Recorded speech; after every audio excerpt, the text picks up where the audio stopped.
আনিছিলোঁ আৰু ইয়াতে আমি এতিয়া চাকি ধূপ-ধূনা শৰাই আগবঢ়ালোঁ আৰু ইয়াতে ইমান এটা ধুনীয়া পৰিৱেশ ভাগৱত পাঠ কৰি আছে।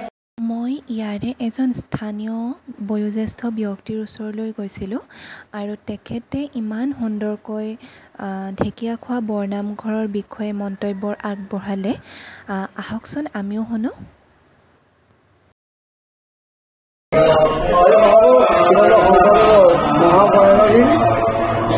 মহামায়ানৰ দিনটো আজি ঢেকীয়াখোৱা বৰনামঘৰত মহাপুৰুষ মাধৱদেৱে প্ৰতিষ্ঠা কৰা অক্ষয় মন্দিৰ আৰু ত্যাগীমেলাই ভ্ৰমণ কৰা হৈছে আৰু বৈকুণ্ঠ দেৱবাদ্য চৰ্চা কৰা হ'ল।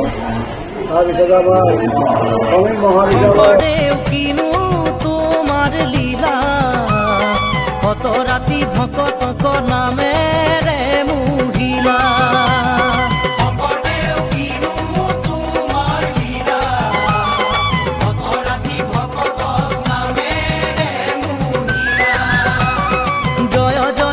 ভিডিঅ'টি ইমানেই আছিল।